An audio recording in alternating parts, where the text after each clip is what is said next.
Hello everyone. Lesson number 11 is about waves. Waves is propagation of energy, not matter, and it happens whenever matter is disturbed. To give you an example, let's say we have a string here connected to this plier, and let's say I'm going to create disturbance by yanking this plier, and as you see this will create wave. Notice that the matter did not move with the wave. The wave moved from left to right while matter vibrated around its position and remained exactly where it was before the wave. Let's do it again. I'm creating several waves here. The string is as it was before the disturbance. We can see another example here of earthquakes, like the tsunami that took place several years ago in Sumatra, or the one after that in Japan, around the Japan coast. It was created by disturbance. In that case, the disturbance was an earthquake. Two tectonic plates, released their energy, and this energy is transferred through the water. Now you can see here an example of floating object while the wave is transferring, and you see the floating object did not move away from its position, just vibrate up and down while the energy passed it by. Wave is propagation of energy, not particles. It's not like mechanical motion where objects move. Here in the case of waves, energy moves while objects just vibrate around their position. Now the way the object vibrate around their position varies from one wave to another. We have two types of waves depending on how the medium vibrate. There is longitudinal and transverse wave. To see the difference, let's look at another animation. Here we have two mediums. Notice the difference between those two waves.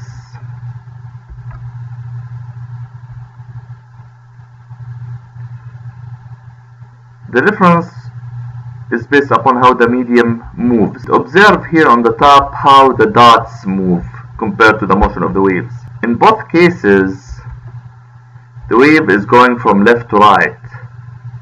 Now look at the medium here on the wave on the top. The dots are moving up and down, meaning they are moving perpendicular to the direction of the velocity of the wave. While the medium in the bottom wave here are vibrating back and forth, meaning they are vibrating parallel to the direction of the wave. The wave on the top, we call it transverse waves, where the medium vibrate perpendicular to the direction of the velocity of the wave. While the wave on the bottom here, we call it longitudinal wave, where the medium oscillate parallel to the direction of the wave. As we mentioned, the waves could be transverse or longitudinal. This is example of longitudinal wave, where the disturbance happen parallel to the direction of the medium, and hence the wave will move from, for example, left to right. This is example of transverse wave, where the medium is moving perpendicular to the direction of the wave. This is what happens here in real solid matter, how the wave is transferred from one object to another, one particle in the medium to the other.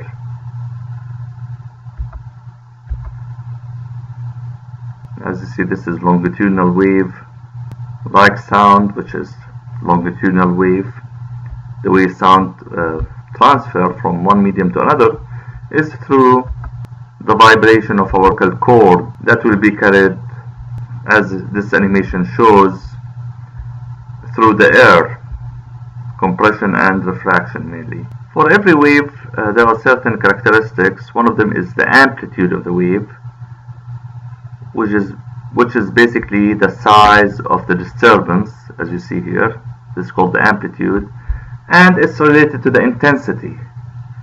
So in the case of sound, amplitude represent the loudness of the sound. In the case of light, it represents the brightness of the light. There is also the period, T, which represent the time needed to complete one wave or one vibration.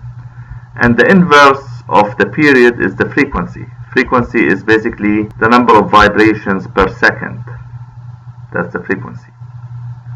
And there is of course the speed of the wave. There is also the wavelength, which represents the length of one wave. Basically the wavelength represents the shortest distance for the wave to repeat itself.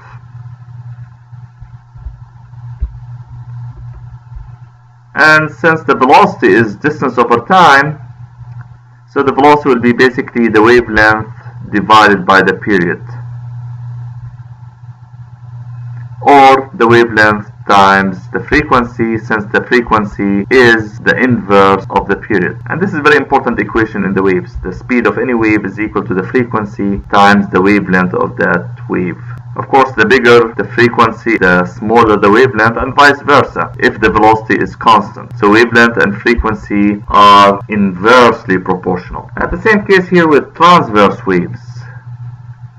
When you vibrate the object up and down perpendicular to the direction of the medium, you are creating also a wave that has crests and troughs instead of compression and refraction. So as you can see here in the case of transverse waves, the wavelength, which we give it the symbol lambda, represent the distance between two successive crests or two successive troughs. As you see here, we have certain characteristics of waves: the wavelength, period, frequency, velocity, and amplitude. As we mentioned, the amplitude is the size of the disturbance, which has to do with the intensity of the wave. The wavelength has to do with the length of one wave, which is the shortest distance the wave will repeat itself. The period is the time taken to complete one wavelength, one vibration. So period is a time. It's measured in second. Frequency is the inverse of the period. So it's the number of waves that pass any point in space per second, where hertz is 1/second or second inverse. As we mentioned earlier, velocity is the speed of the wave, and it's the frequency times the wavelength, because remember, frequency is the inverse of the period, so it's basically distance over time. The wavelength is distance and frequency is inverse the time. And this equation is very important. We'll be using it a lot in this unit. What this equation tells us is that frequency and wavelength are inversely proportional if the velocity is kept constant. Now let's go back to this animation here in order to explore the difference between amplitude, frequency, wavelength, and speed. As you see here, we can control the amplitude of the wave by controlling the size of the disturbance. So here the amplitude is set at 0.75. If we increase it, let's go all the way to 1.25, you can see here the size of the disturbance is getting bigger. So this increases the amplitude. But changing the amplitude will not change the wavelength. The wavelength will remain the same. Recall that the wavelength represents the distance between two successive peaks or two successive troughs. So if you get a ruler here, you can see that one wavelength is almost 4.2, whether the amplitude is small, like here, or big, like here.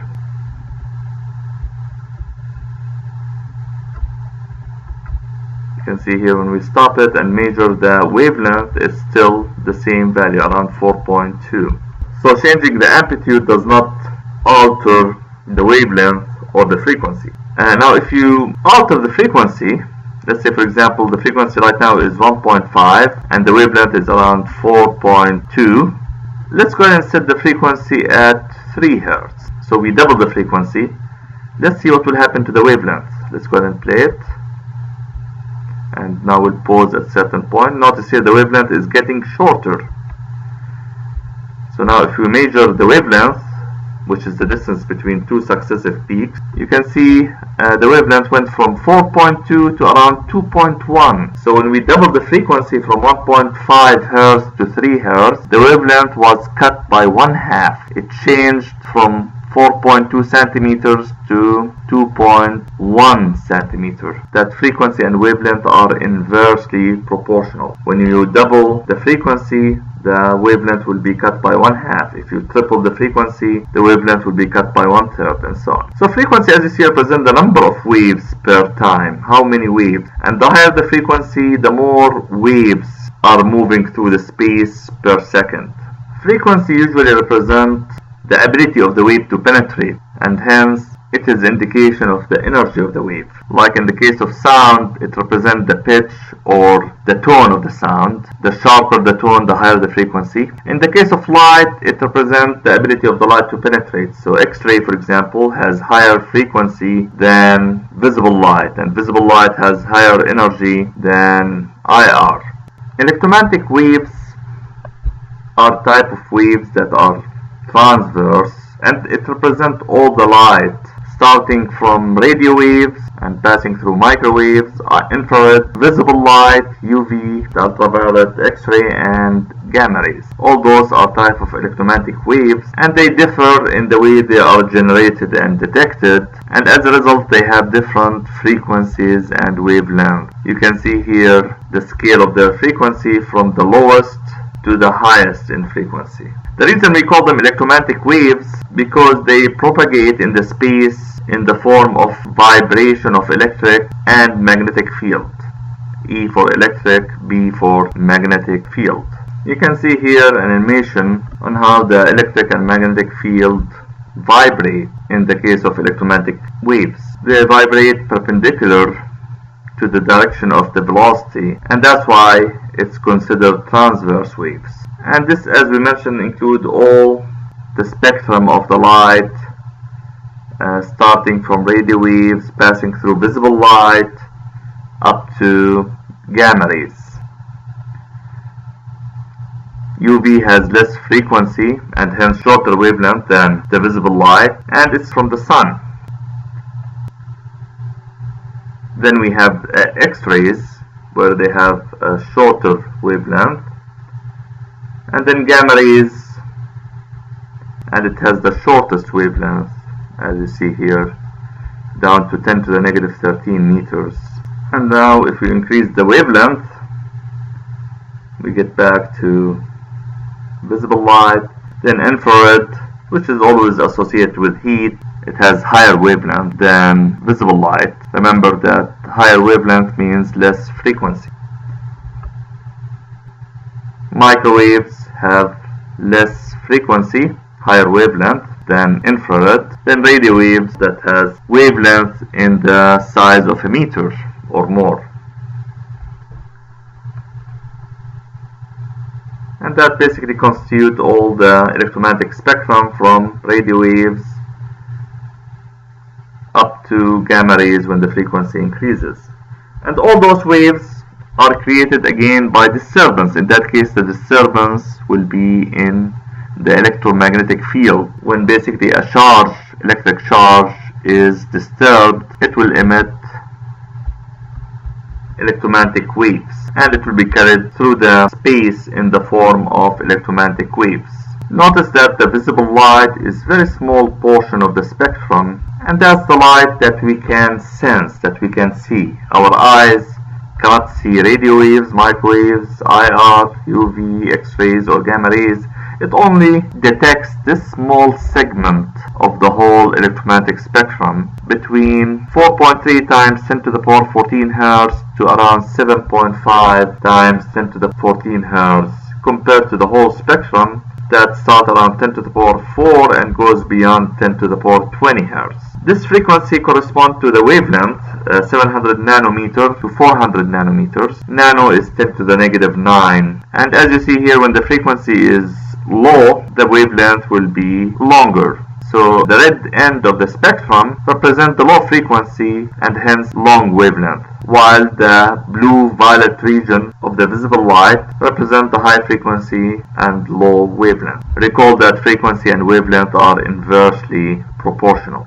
Now let's go over some of the questions quickly. On discussion exercise number 11, which end, blue or red, of the visible spectrum have the longer wavelength and which one has higher frequency? As we mentioned, the one that has longer wavelength will be the red end, and since it has the longer wavelength, it will have the shorter frequency. The one that has higher frequency is basically the blue-violet end of the spectrum, of the visible spectrum, and hence it has lower wavelength. Are radio waves sound waves? The answer is no. Radio waves are electromagnetic waves, not sound waves. They are part of the electromagnetic spectrum and they are used to carry the sound in radio stations. In question number 5, a period of 0.4 seconds, what frequency would it give you?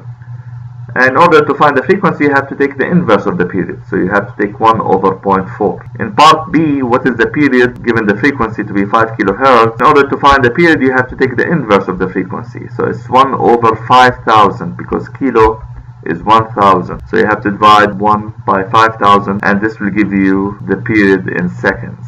Regarding to the homework, we'll go directly to question number 3, the SI unit of wavelength, frequency, period, and amplitude. Remember, wavelength and amplitude are length, so they are both in meters. Frequency is the inverse of the time, the inverse of the period, so it's 1 over second, or we call it hertz. Hertz represent wave over second. So when we say, for example, the frequency is 1000 hertz, this means 1000 waves passing any point in space per second. And period is the time to complete one wave, so its unit is second. In question number 12, the property that is related to the brightness of light, this one has to do with the amplitude. Remember, brightness in the case of light, loudness in the case of sound are reflection of the amplitude of the wave. In contrast to the tone in the case of sound has to do with the frequency. In the case of light, frequency, the ability of the light to penetrate objects. And now, very important also characteristic of light, light can travel through all mediums including vacuum, unlike sound waves that cannot go through vacuum. Light is fastest in vacuum.